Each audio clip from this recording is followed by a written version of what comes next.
ajouter un petit truc au témoignage qu'il a rendu. C'est que quand on a soumissionné à l'appel d'offres, moi, un matin, je me lavais et puis le Seigneur me dit, vous serez retenus. C'est vous qui l'aurez.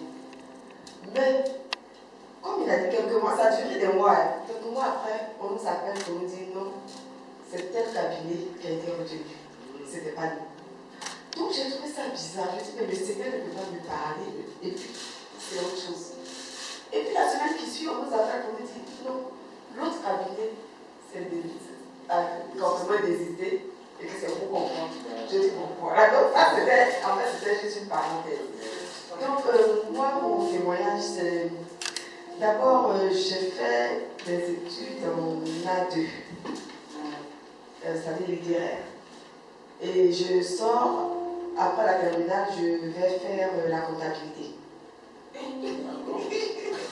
C'était même pas normal. Mais j'allais faire la comptabilité, pourquoi? Par défi. Parce que j'ai un petit oncle qui a fait l'expertise comptable, mais qui était tellement excellent.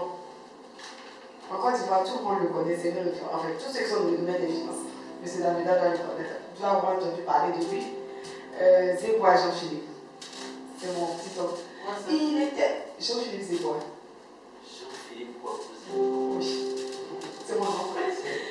Il était tellement excellent. C'est ça. C'est mon frère.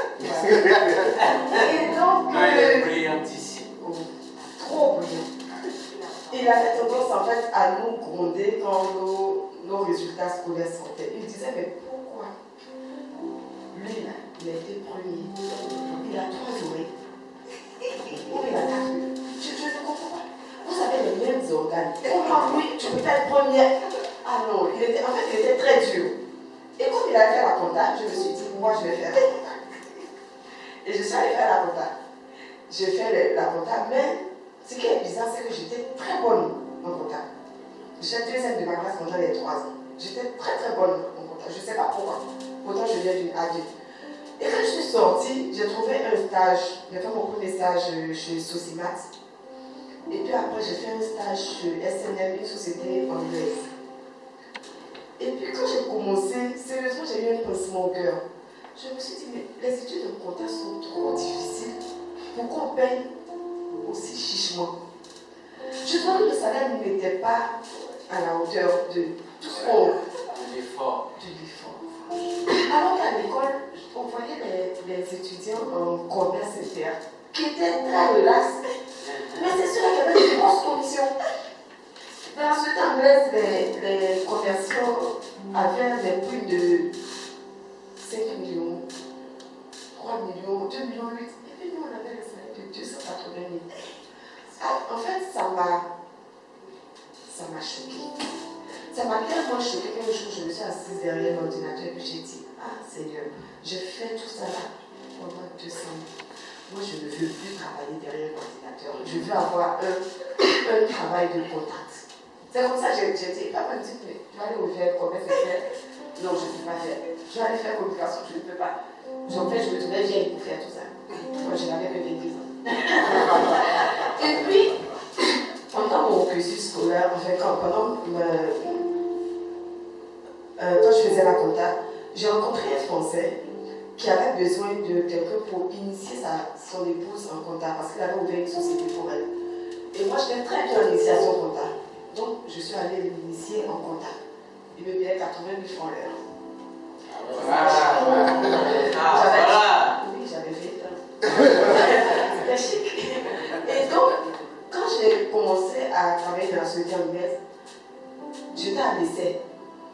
La dernière semaine de mon essai, le DAF me fait asseoir pour me dire qu'ils ne peuvent pas me garder parce qu'il y a eu un détournement dans la société. Les comptables ont détourné de l'argent. Mais bon, eux, ils n'avaient plus confiance. Les Anglais, ils sont très peureux. Donc, ils ne peuvent plus embaucher parce qu'ils sont en train de faire les enquêtes, ils ne peuvent plus m'embaucher. Je suis sortie de son bureau très triste. Je suis allée m'asseoir et puis elle me voit et me dit, pourquoi tu es triste? Je vous assure que dans la même, c'est-à-dire en moins de 10 minutes, je reçois un coup de fil. On me dit, Socimat, le chef comptable de Socimat qui m'appelle me dit, ah, mademoiselle Amani, vous êtes encore libre? Je dis oui, vous allez signer là-bas. Je dis non. Il dit, on a besoin de vous. On est en train d'embaucher toute la comptabilité veut que ce soit vous. Parce que vous êtes tellement méticuleuse, tout le monde veut que ce soit vous. Moi, j'ai fait juste un stage. Et donc, il me dit, le lendemain, je dois aller au plateau pour faire des tests psycho. Bon, je suis allée pour les tests, tout et tout. Toute la journée, j'avais la permission de ton taf, je suis partie le lendemain. Je reviens vers 17h. Donc, d'abord, quand je finis, on m'a dit d'aller chez Socimat vers 16h. J'arrive chez Socimat et puis le DAF me fait asseoir et me dit bon, le salaire sera de 384 000. Vous aurez une assurance santé de 80%. Et puis, voilà, c'était ça mes avantages. C'était les deux avantages. Ah, 300 000. Ah, là, j'avais 23 ans. Ah, 23 ans, c'était beaucoup. J'étais trop contente. Et puis, je sors de là-bas avec le contrat. Je n'ai pas signé. Je sors de là-bas parce que j'étais chez ma tante. Je me suis dit, je vais en parler à ma tante d'abord, comme elle est dans le domaine professionnel depuis longtemps. Et puis, je vais au bureau. Quand j'arrive au bureau, le gardien me dit, ah, il y a un monsieur qui est venu ici, ça fait 9 fois qu'il vient.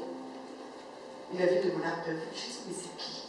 Il dit, non, il y avait écrit sur sa voiture 6 pages. Je sais que c'était le français dont j'avais cette première épouse.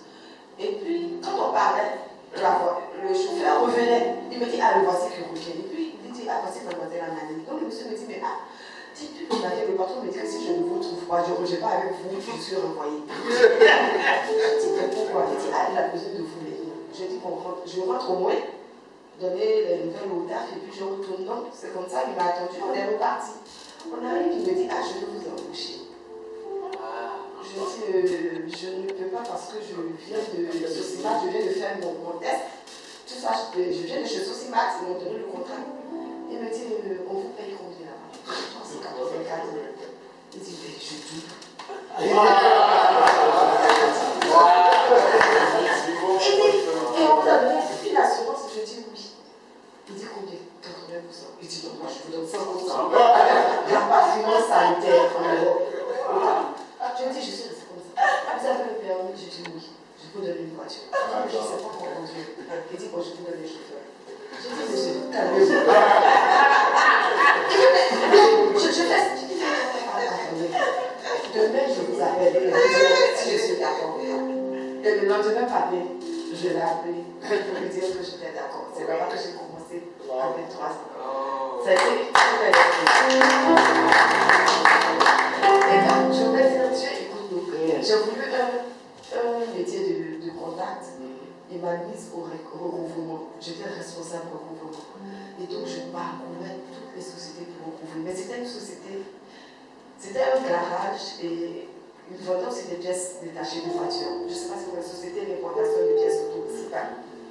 Et avant la crise de 2002, je suis rentrée en 1999. Avant la crise de 2002, j'encaissais à moi toute seule près de 400 000 € par mois. Après la crise, c'est descendu à 200 000 €. Mais c'était une grosse société et ça me faisait plaisir. Mais c'est à la longue, j'ai su que je devais négocier une commission.